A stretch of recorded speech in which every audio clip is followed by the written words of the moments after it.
Selamat siang ya semua. Hari ini kita akan melanjutkan kuliah dengan topik konsep tegangan dan regangan. Tegangan itu bahasa Inggrisnya stress, regangan bahasa Inggrisnya strain. Oke. Contohnya misalnya beban aksial, misalnya suatu jembatan ya yang dilewati oleh kendaraan-kendaraan baik kendaraan kecil maupun kendaraan besar. Oke, batang-batang ini kita bisa modelkan sebagai suatu struktur truss ya. Itu batang dua gaya. Jadi masing-masing batang-batang ini bisa dimodelkan atau diasumsikan ya bahwa dia akan mengalami hanya dua jenis gaya, yaitu kalau nggak tarik ya tekan. Oke, maka apabila kita lihat dari salah satu batang, misalnya batang yang ini, yang miring ini ya, yang miring ini, maka kalau kita gambarkan, misalnya dia dari perhitungan sebelumnya statika dia mengalami tarik, maka kita bisa gambarkan, modelkan itu sebagai suatu batang ya dengan penampang lintang tertentu luasnya A itu ya. Kemudian dia mengalami gaya tarik ya, P dilawan oleh P aksen. Jadi dia tarik menarik. Maka di penampang A dari material batang tersebut dia terjadi yang namanya stres ya, dia tegang karena ditarik ya, kalau ditarik jadi dia tegang ya, jadi dia arahnya tegak lurus misalnya dari penampang tersebut ya, jadi terdistribusi tegang semua seluruh luas itu uh, terdistribusi suatu tegangan yang melawan gaya P aksen di dalam material tersebut. Maka stres itu adalah ya namanya tegangan normal. Ini namanya tegangan normal. Rata-ratanya tegangan normalnya itu adalah besarnya P dibagi dengan luas A dari penampang tersebut. Ya, jadi luas tergantung, kalau ini luas kita modelkan misalnya sebagai segi 4 ya, berarti luasnya adalah panjang kali lebar ya, atau sisi kuadratkan gitu ya. Jadi tegangan itu adalah P per A. Kemudian kita lihat bahwa P adalah gaya aksial ya, berapa besarnya, A adalah luas penampang, itu dia akan tegak lurus ya, ada gaya aksial ya, A nya ada tegak lurus gaya aksial. Oke, kita lihat bahwa stres itu adalah satuannya itu adalah Newton per meter persegi ya, Newton per meter persegi atau Pascal ya, dalam dalam satuan internasional ya, itu ada Pascal. Jadi P-nya adalah Newton, A-nya adalah meter persegi, maka dia satuannya adalah Newton per meter persegi atau Pascal ya, seperti tekanan lah ya, seperti tekanan. Oke, kemudian itu tadi ada beban aksial. Berikutnya ini adalah beban lintang atau beban geser ya, shear ya, bahasa Inggrisnya shear force ya. Oke, misalnya ada suatu batang AB, kemudian dibebani seperti ini ya, P dari atas, P dari seperti digunting ya, seperti digunting. Maka apabila kita potong di suatu penampang di AB ya, di suatu penampang di C kita potong, maka kita bisa gambarkan gaya dalamnya seperti ini ya. P ini diteruskan ke sini ya, ke bawah, dibalas oleh P aksen, maka penampangnya itu adalah penampang pinggirnya lah ya. Jadi contohnya suatu baut ya, kemudian dibebani dengan beban melintang ya. Jadi di atas yang batang yang kanan ini ke atas ditarik, ini ketarik ke bawah, maka baut ini akan mengalami yang namanya beban lintang. Oke, untuk beban lintang ini misalnya baut ini kita modelkan ya di sini. Maka untuk beban lintang ini, maka luas penampangnya adalah luas penampang baut ya. Kemudian gayanya itu adalah melintang ya, melintang yang sejajar dengan penampang baut tersebut. Ya, jadi kalau mama kita lihat di situ akan terjadi tegangan ya yang sejajar dengan penampang baut. Oke, tegangan tersebut kita namakan tegangan geser ya. Ininya kalau tadi adalah lambangnya adalah sigma, ini lambangnya adalah tau. Tau ini seperti ini ya, seperti T ya. Oke, tegangan gesernya itu adalah rata-rata tegangan geser ya, karena kita kan dia akan terdistribusi ya, terdistribusi bisa merata bisa enggak, tapi tegangan rata-rata yang terjadi di situ adalah besarnya tegangan geser ya, rata-rata itu adalah besarnya ya gaya lintang yang terjadi, beban lintang yang terjadi, P dibagi dengan luas penampang baut. Oke, itu adalah tegangan geser. Ini sama juga ininya, satuannya juga sama, Newton per meter persegi atau Pascal ya. Oke, kita ilustrasikan misalnya contohnya sebuah benda ya. Nah, di kiri dulu ya nih ya. Sebuah benda ini dia bentuknya seperti ini ya, seperti U ya, seperti U seperti ini. Kemudian dia mengalami beban P. Ya, P kemudian dibalas dari ada aksi reaksi ya, reaction. Kemudian ada suatu penampang C yang letaknya mempunyai jarak D dari gaya itu ya, dari penerapan gaya kolinier itu ya, dia mempunyai gaya D. Maka apabila kita gambarkan gaya-gaya yang terjadi di penampang C, maka itu dia akan terjadi P akan diteruskan ya, karena dia kan nyambung kan ya, P akan terus di sini, terus karena ada jarak, P ini akan menimbulkan momen. Jadi ada gaya dan momen. Momen itu adalah P dikalikan dengan D ya, berarti ya, P dikalikan dengan D. Oke, jadi gaya aksial P itu adalah ekuivalen dengan gaya P dan momen M di penampang C ya. Jadi di penampang C dia ada gaya P dan momen M. Oke, berikutnya adalah shear ya. Yang di atas ini itu adalah ada suatu baut. Kita lihat bahwa penampang bautnya itu akan mengalami suatu gaya geser yang namanya single shear, karena dia permukaannya cuma satu ya. Jadi rumusnya P per A atau F per A ya jadinya ya, karena gayanya awalnya F ya. Oke, kemudian yang di sini adalah permukaan gesernya ada dua, maka dia adalah double shear. Kalau yang di bawahnya kita lihat baut, dia pelat, dia menyambung pelat 3 lapis seperti ini ya. Ya, maka dia di sini namanya double shear. Jadi tegangan geser rata-ratanya ideal ada F dibagi dengan 2A. Jadi luasnya adalah 2A. Oke ya, jadi F ya, ini F gayanya, sedangkan luasnya adalah di atas dan di bawah ya. Di atas ada penampangnya, di bawah ada penampangnya. Jadi F per 2A. Ini namanya double shear. Oke, kemudian bearing stress. Bearing stress itu apa ya bahasa Indonesianya ya? Bantalan kali ya, bearing stress ya. Tegangan bantalan ya di sambungan. Misalnya kita punya suatu sambungan baut ya. Seperti ini, maka terus kemudian mengalami geser ya, mengalami geser. Maka di pelat ini ya yang disambung oleh baut tersebut itu jadi namanya bearing stress, yang sama juga besarnya P per A. A itu adalah luas penampang, itu berarti ya luas penampang dari luas penampang apa namanya, tegak lurus ya, berarti A nya itu adalah T dikalikan D. T adalah tebalnya, D adalah diameter dari lubang bautnya. Itu adalah namanya bearing stress semua. Ini contoh di sebelah kanan ada contoh suatu pelat yang fail atau gagal ya, yang di ujung kanan ya. Dia gagal itu gara-gara tegangan bearing stressnya itu terlalu tinggi, melebihi dari yang bisa ditahan oleh pelat tersebut, material pelat tersebut. Oke, kemudian itu adalah kalau mama bidangnya adalah bidangnya adalah tegak lurus ya, tegak lurus. Penampangnya itu adalah tegak lurus. Bagaimana kalau mama kita punya suatu gaya tarik ya pada suatu batang, tapi kita mau lihat di penampang miringnya ya, yang mempunyai sudut theta terhadap harus vertikal misalnya kalau di sini ya. Dan miring seperti apa? Maka jika diiris, kita iris ya. Ya, pada sudut theta ini kita iris, maka di situ akan terjadi juga P kan, tapi bidangnya miring gitu ya. Maka di situ P itu kita akan bisa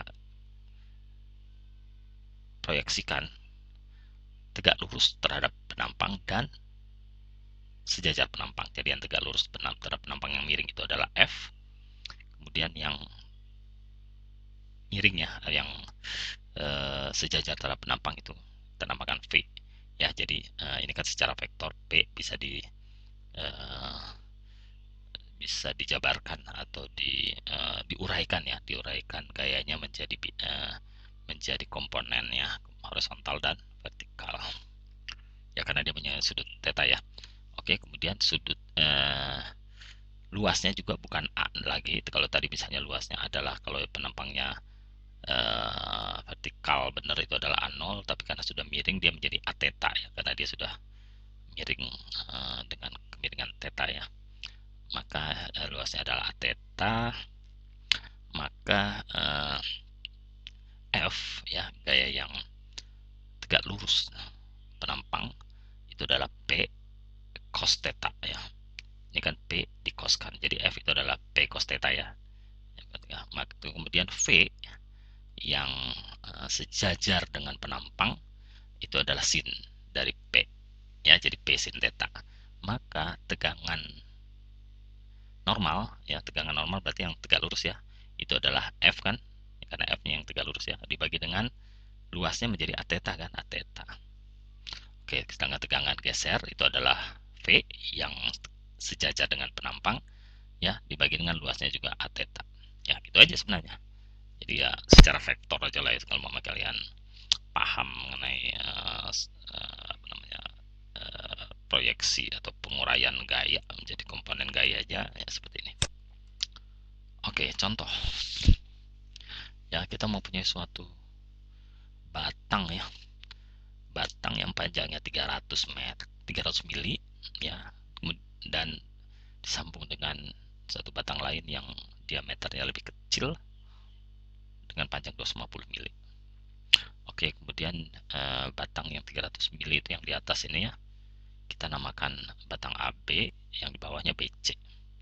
Oke, batang AB ini ditarik dengan suatu gaya 40 kN ke bawah ya, tegak lurus ke bawah. Kemudian kalau yang BC ditarik dengan gaya 30 kN ke bawah. Oke, pertanyaannya adalah tentukan tegangan normal yang terjadi di batang BC dan AB ya.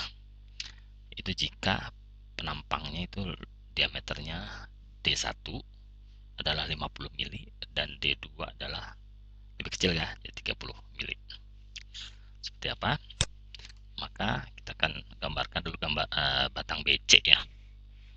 Batang BC ya, karena dia mengalami 30 ya, 30 kN ya. Maka kita gambarkan ada penampang A di sini. Penampang ya, ada penampang dengan luas A misalnya ya. Kemudian kasih gaya 30 kN, maka karena dia fix ya ke batang AB, jadi BC itu di B-nya itu di fix ya ke batang AB, maka akan ada gaya reaksi sebesar 30 kN juga. Maka dia tegangan normalnya adalah P aksen 30 kN ya per A bagi luas. Maka 30 kN adalah 30.000 Newton. Kemudian luasnya adalah pi r kuadrat ya. Pi R-nya adalah 15 karena dia 30 ya ininya, diameternya berarti radiusnya adalah setengahnya. Kemudian kita jadikan meter ya, kali 10 pangkat minus 3. Kemudian dikuadratkan ya, kan luas lingkaran ya, karena dia penampangnya lingkaran. Oke, maka itu adalah itu ya. Kemudian di batang AB, kalau di batang AB kita lihat bahwa AB itu nyambung ke BC ya, BC ditarik 30, dia sendiri juga ditarik 40, maka totalnya dia ditarik dengan gaya 70 kN. Oke, maka tegangannya itu adalah P aksen yang di sini adalah 70 kN dan luasnya adalah pi r kuadrat.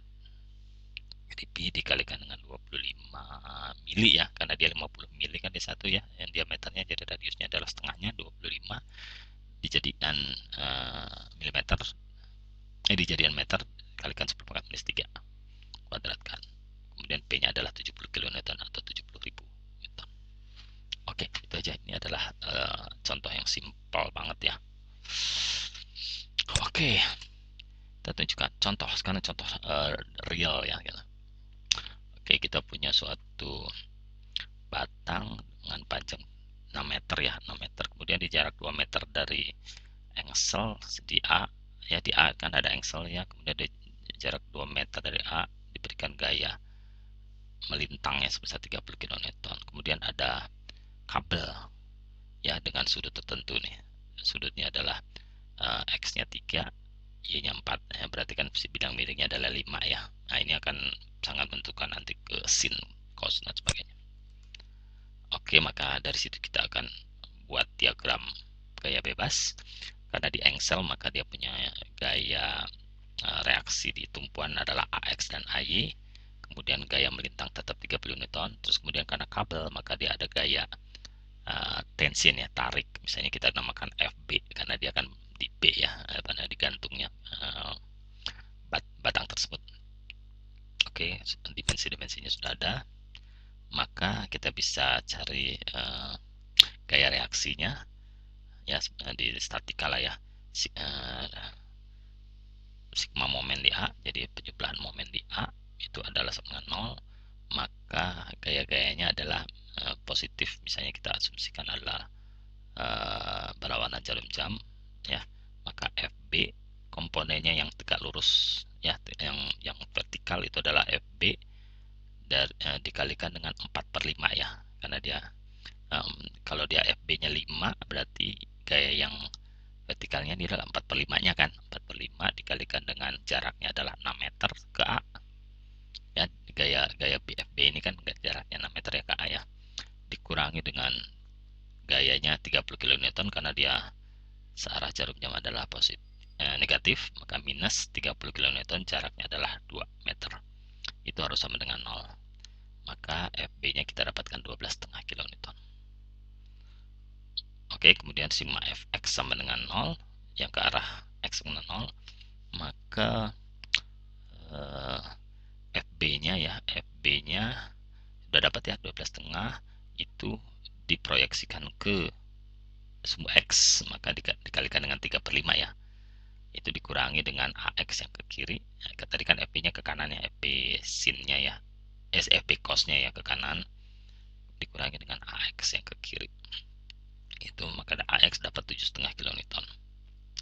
Kemudian penjumlahan gaya dalam arah vertikal ya, Y sama dengan 0, maka yang ke atas apa aja, AY dikurangi 30 ya, ditambahkan dengan FB yang sudah diproyeksikan ke vertikal ya, maka AY tambah 12,5 dikalikan dengan 4/5 sama kayak di sini tadi ya, kemudian minus 30 Newton yang ke bawah, maka AY sama dengan 20 kN.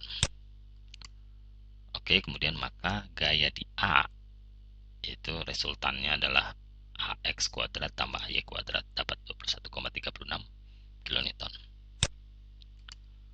Oke, berikutnya di A itu ya, di A itu ada pen ya, ada pen lah ya, ada pen, sehingga gaya yang terjadi di situ adalah 21,36 ya, dengan membentuk sudut tertentu ya, maka itu terjadi shear V1 ini kan karena kan dia melintang ya di pin itu, maka dia terjadi shear namanya double shear ya, maka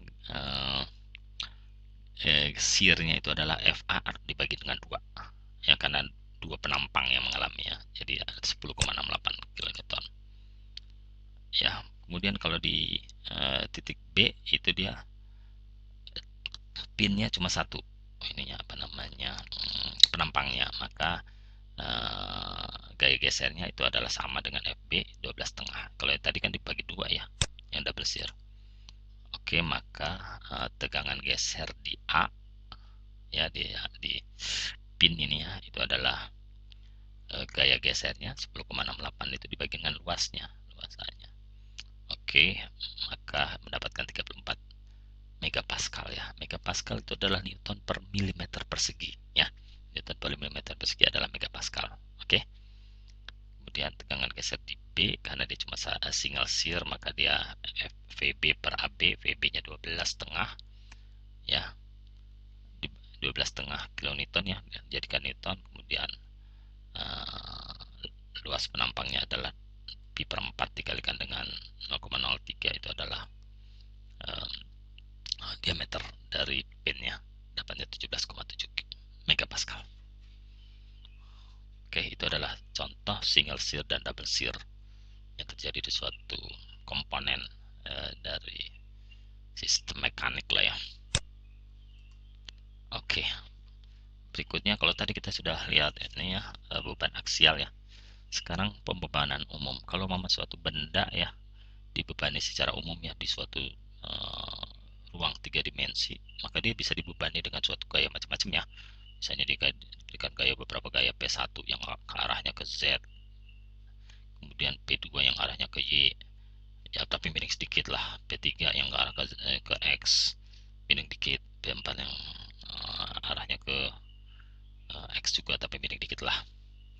Maka di suatu penampang ya di benda tersebut itu akan terjadi suatu gaya dalam ya, gaya dalam dengan penampangnya adalah delta A, maka dia akan terjadi suatu gaya dalam yang normal, misalnya delta F kita namakannya, dalam arah X misalnya ya, karena ini arah X ya, arahnya nih saya jajah dengan sumbu X, delta Fx, kemudian dia akan mengalami juga geser ya, geser terhadap penampang, tapi dia terjadinya di tegak lurus dengan sumbu X, maka dia delta Vx. Oke, kemudian tegangan geser tersebut, kalau delta F nya cuma satu ya, karena dia penampangnya memang bertegak lurus ya terhadap sumbu X. Yang delta Vx tadi itu terbagi dua, yaitu yang berarah ke Y dan yang berarah ke Z. Kita namakan delta Vzx dan delta Vyx ya. Jadi ininya dia sebenarnya karena pembebanan di X ya, karena pembebanan di sumbu X, sedangkan itu tegangan gesernya terjadi mengarah ke sumbu Z dan sumbu Y ya, jadi delta Vzx dan delta Vyx. Oke, itu adalah gaya geser ya. Maka tegangan yang terjadi adalah tegangan normal sigma X, dan tegangan geser kita namakan tau xz dan tau xy ya. Artinya adalah tau xz dia tegak lurus terhadap sumbu X tapi arahnya Z. Kalau mau tahu xy adalah tegak lurus terhadap sumbu X tapi arahnya Y. Oke ya. Kemudian demikian juga pada bidang YZ, sama juga ada sigma Z ya, tau xz, tau xy ya. Maka di penampang tersebut akan terjadi beberapa buah gaya, yaitu gaya normal sigma X, sigma Y, dan sigma Z. Kemudian ada gaya geser tau XYX, tau YZ, tau XZ, tau ZXY, tau ZY, dan tau ZX. Ini ada jadi pada suatu titik elemen kecil ya, elemen kecil di material tersebut akan terjadi beberapa jenis gaya seperti ini. Oke ya. Maka apabila kita gambarkan lagi di sini ya, maka dia gaya-gaya yang terjadi ya, gaya-gaya yang terjadi itu adalah tegangan dikalikan dengan luas kan. Kalau tegangan adalah gaya baluas, maka gaya adalah tegangan kali luas ya. Oke, ini adalah gaya-gaya yang terjadi ya di suatu penampang yang pembebanannya umum ya, pembebanan umum. Maka dia ada delta sigma X delta A, kemudian tau xy delta A, tau xy delta A ya, karena kan gaya itu adalah tegangan dikalikan dengan luas. Nah, itu semua penampang itu ada. Maka di sini juga harus seimbang ya, harus setimbang juga ya di elemen itu ya. Jadi secara umum dia harus setimbang, di komponen elemen itu juga harus setimbang.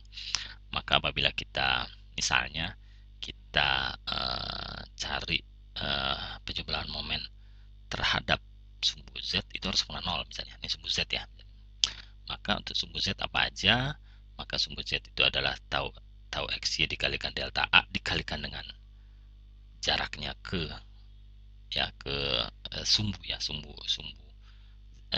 Z tapi dari elemen tersebut. Jadi tau XY delta A dikalikan dengan A ya. Kalau kita lihat di sini ini A ya. Ya. Itu dikurangi dengan tau YZ ya.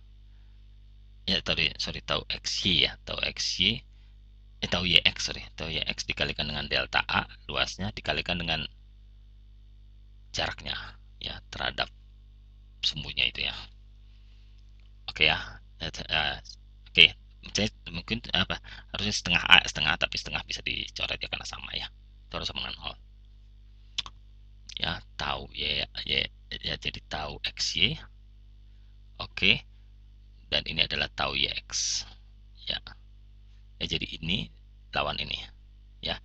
Ini tau YX. Nah, jadi ini dilawan oleh ini ya. Tau XY delta A dilawan oleh tau YX delta A. Itu harus sama dengan 0.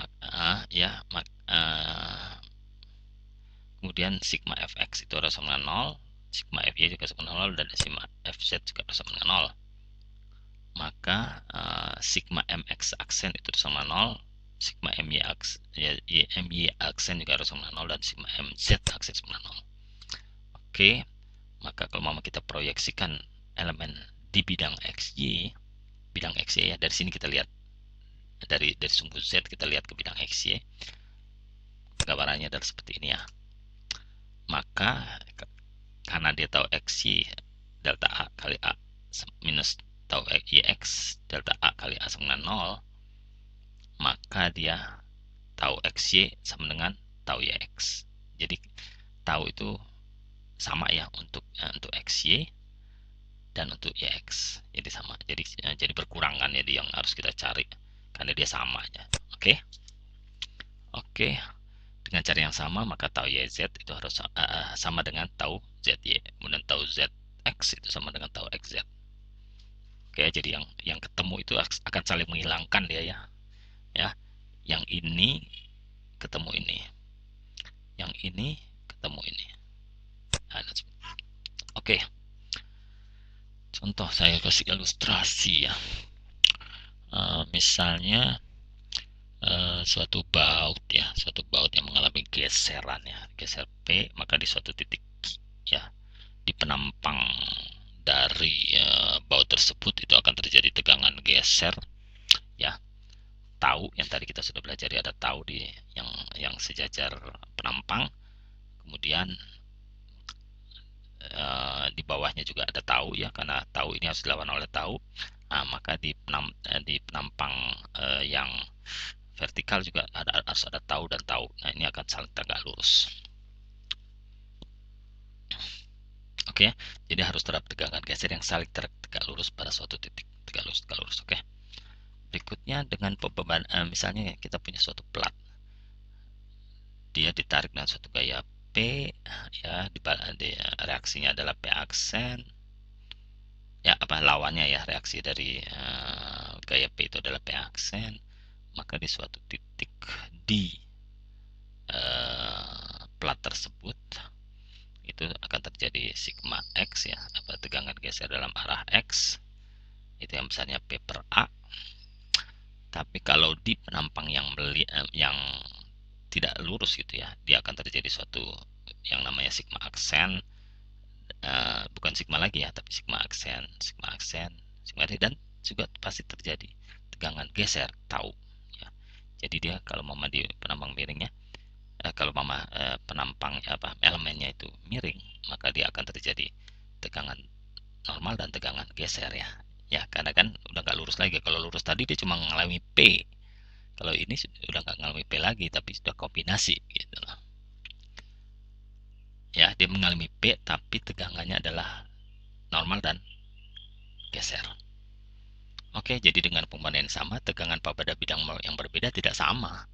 Ya, jadi bidangnya ini yang lurus seperti yang di atas ini, dia seperti itu, sigma X sama P per A. Tapi kalau mama di bidang miring ini, tegangannya beda. Oke, dia terjadi tegangan normal dan tegangan geser. Oke, aplikasi dan perancangan ya dalam perancangan mesin ya, karena kan kita merancang atau menganalisis suatu mekanisme atau suatu mesin lah.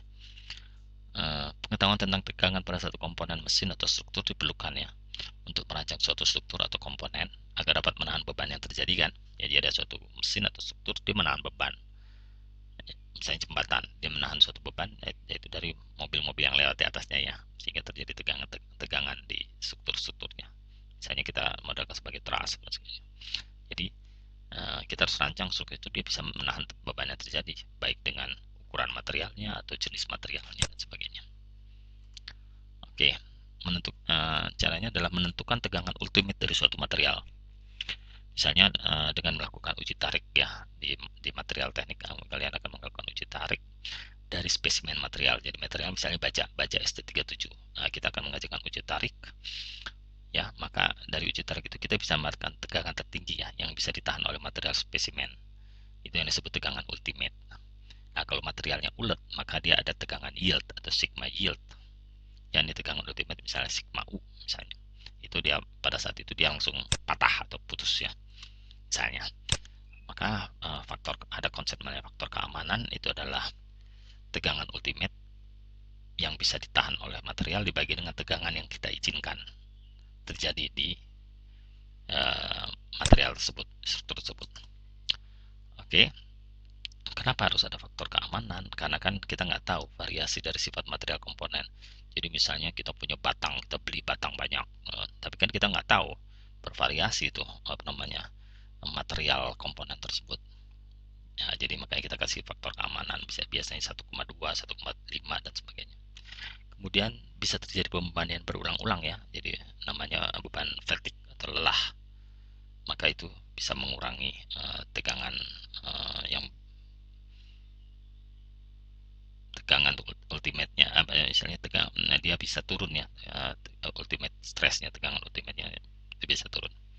Jadi makanya terjadi kita harus menggunakan faktor keamanan.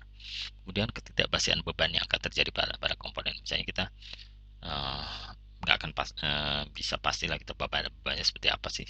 Jangan-jangan ada beban lain ya terhadap ke komponen tersebut. Oke, dan lain-lain. Oke, berikutnya beban aksial ya.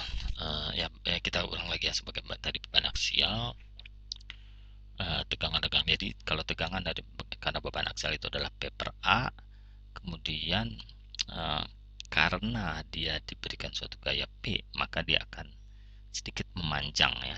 Misalnya gaya tarik P, dia akan sedikit memanjang sebesar delta. Oke, maka strain itu adalah perpanjangan tadi ya, perpanjangan delta dibagi dengan panjang awalnya L. Jadi panjang awal L ditarik, dia memanjang sebesar delta, maka strain atau regangan itu adalah strain itu epsilon ya. Jadi ini apa namanya, lambangnya epsilon ya. Itu adalah delta per L. Regangan ya gitu. Oke, saya akan ilustrasikan sedikit diagram tegangan-tegangan ya dari suatu spesimen material uji tarik. Jadi kita misalnya ini biasanya ada standarnya itu ya, bahwa L-nya berapa, kemudian penampangnya berapa, maka dia bisa terjadi suatu misalnya patah ulat berarti dia agak pengecilan setempat ya, patah ulat seperti ini. Maka dari hasil uji tarik itu misalnya untuk low carbon maka dia akan ulet ya, maka dia akan seperti ini. Saya mengestimasi sigma yield, dia ini adalah batas elastisnya. Jadi di sini memenuhi Kumho, kemudian dia akan sedikit turun karena ada necking tadi ya, sedikit turun tegangannya, akhirnya naik lagi sampai dia sigma ultimate, terus langsung cepat-cepat langsung patah ya, di rupture. Jadi ini cuma sedikit sebentar aja dia mencapai sigma U ini, dia langsung turun, dia langsung turun tegangannya tapi langsung patah. Oke. Sedangkan untuk yang material getas nggak ulet ya, getas itu apa ya? Ya seperti aluminium lah ya. Jadi itu nggak mengalami necking, dia jadi langsung cepat dia rupture. Jadi nggak mengalami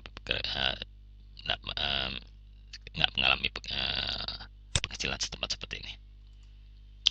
Oke, ini contohnya patah getas ya. Misalnya tadi aluminium atau besi cor dan sebagainya. Maka dia langsung Ya tadi adalah aluminium ya, alloy ya. Oke, kalau maaf yang getah seperti besi cor maka dia langsung patah. Patahnya kita lihat jadi langsung patah gitu ya, tanpa mengalami pengecilan diameter. Maka diagram tegangan regangan seperti ini, langsung dia rupture. Jadi nggak melalui sigma yield lagi. Jadi sigma yield adalah sigma ultimate. Ya, titik yield untuk material ulet bisa kita tentukan bahwa dia strainnya itu mengalami sekitar 0,2% offset ya. Ya, jadi dia lurus dulu tapi dia offset sedikit lah. Kalau mau kita tarik ke bawah maka dia akan mengalami 0,2% offset. Ya, itu adalah batas keadaan elastis dan plastis ya dari material ulet tersebut. Oke, kemudian maka ada suatu besaran yang namanya modulus elastisitas. Ya, modulus elastisitas E itu adalah tegangan peragangan. Ya, tegangan peragangan. Oke, ini adalah contoh beberapa diagram tegangan regang untuk beberapa jenis logam. Ya, misalnya ini adalah baja karbon, ini adalah besi murni ya. Kemudian ini karbon paduan ya, baja paduan tapi low ya, paduannya low dan dia high strength seperti ini. Kemudian kalau dia di quench dan di temper ya, di heat treatment lagi maka dia akan seperti ini. Oke ya, jadi elastisitas adalah tegangan peregangan atau tegangan adalah modulus elastisitas dikalikan dengan tegangan. Ya, deformasi akibat beban aksial tadi ya, delta itu adalah karena dia sigma tadi adalah modulus elastisitas dikalikan regangan, sigma itu tegangan ya, maka regangan adalah delta per E ya, atau karena sigma per E, karena sigma adalah P per A maka regangan adalah P per AE. Kemudian karena regangan adalah delta per L tadi ya, perpanjangan dibagi dengan panjang awal, maka delta adalah epsilon dikalikan L, maka delta adalah PL per AE. Ini deformasinya nih ya, perpanjangannya deformasinya adalah PL per AE. Oke, contoh. Kita kasih contoh ya. Sebuah batang kaku ya, ini batang kaku PDE ya, ditumpu oleh dua buah batang AB dan CD. Jadi AB dan CD nggak kaku ya, jadi bisa memanjang ya. Kalau mama BDE kaku, jadi dianggap tidak bisa memanjang. Kemudian batang AB itu dibuat oleh aluminium dengan modulus elastisitasnya 70 gigapascal, biasanya sekitar 70 ya aluminium. Kemudian penampangnya adalah 500, luas penampang adalah 500 mm persegi. Kemudian batang CD itu dibuat dari baja, jadi AB adalah aluminium ya, CD adalah baja dengan modulus elastisitas baja biasanya 200 gigapascal. Kemudian penampangnya adalah 600 mm persegi, jadi lebih gede dikit lah daripada yang penampang yang aluminium. Oke, kemudian kita beri gaya 30 kN di titik E ke bawah ya, vertikal. Tentukan defleksi dari B, ya, batang A berarti kan, batang AB kan, berarti defleksi B perpanjangannya di D dan di E. Dia menurunnya berapa? Ini kan nurun juga kan karena didorong oleh gaya 30 kN. Oke, mana solusinya? Seperti biasa kita akan mencari gaya-gaya yang terjadi di titik B dan D kan, berarti kan dengan diagram bebas ini adalah diagram bebas batang BE, ada gaya 30 kN ke bawah. Kemudian ada gaya reaksi ya di D sebesar FCD karena dia disambung dengan batang CD, dan di AB karena dia disambung dengan batang AB. Oke, maka sigma gaya dalam terhadap titik B, sigma momen ya terhadap titik B adalah sama 0, maka kita bisa terapkan minus 30 dikalikan dengan 0,6 ya meter ya, jaraknya kan 0,4 tambah 0,2 tambah FCD dikalikan 0,2. itu harus menang 0, maka FCD 90 kilonewton tarik ya, karena tarik ya, karena ini tarik ya kalau keluar dari sini. Kalau masuk ke dalam D itu adalah tekan. Sigma momen terhadap titik D itu juga sama dengan 0, maka minus 30 dikalikan dengan jaraknya ke titik D adalah 0,4 dikurangi FAB ya, dikalikan dengan jaraknya 0,2 sama dengan 0, maka FAB adalah minus 60 kN. Karena dia minus berarti dia arahnya tidak sesuai dengan yang kita asumsikan, berarti arahnya masuk ke B ya, berarti dia tekan. Jadi FAB adalah 60 kN tapi compression atau tekan.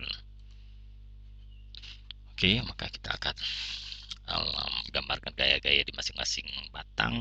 Ini di batang AB seperti ini, ditekan ya, ditekan di batang CD, tarik. Kemudian kita bisa cari defleksi di titik B, maka delta defleksi di titik B itu adalah PR per AE, PL-nya adalah 60, L-nya adalah panjangnya 0,3 meter, luas penampangnya adalah 500 tadi kan, jadiin ya 500 mm persegi ya, dijadiin meter ya, dikalikan 10⁻⁻6. Kemudian modulus elastisasinya adalah karena di aluminium ya AB itu, maka dia modulus elastisasinya ada 70 gigapascal. Kalau giga itu adalah pangkat berapa, 9 ya, 70 kali pangkat 9 pascal ya. Modulus elastisasi itu apa namanya, pascal ini ininya apa namanya,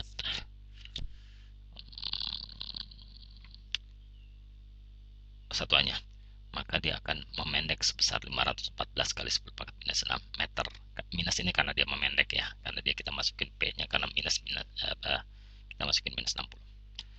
Oke, maka dia defleksi di titik B adalah 0,514 mili, setengah mili doang lah ya. Kemudian kalau di D juga sama, kita masukkan, tapi ini tarik ya, 90 kN tarik, panjangnya 0,4 meter, luasnya 600 tadi ya, milimeter persegi ya, dijadiin meter persegi. Kemudian modulus elastisasinya ada 200 gigapascal, 200 kali 10⁻⁹ pascal, maka kita akan dapatkan 300 kali 10⁻⁻6 meter atau 0,3 mili. Lebih ini lagi kan, jadi kita lihat bahwa di aluminium lebih memanjang ya dibandingkan dengan ini, karena dia ada jaraknya dan juga tergantung dari modulus elastisitasnya. Oke, itu adalah ini. Untuk di E kalian bisa bikin linear aja ya, jadi dari 0,5 0,3 ya, berarti di E bisa dicari lah. Oke ya, karena dia kaku ya ini ya, jadi nggak terdefleksi ya, BDE ini. Oke, itu adalah pengenalan ketegangan dan tegangan. Kita akhiri kuliah ini. Kita akan lanjutkan dengan lebih detail mengenai beban aksial di kuliah selanjutnya.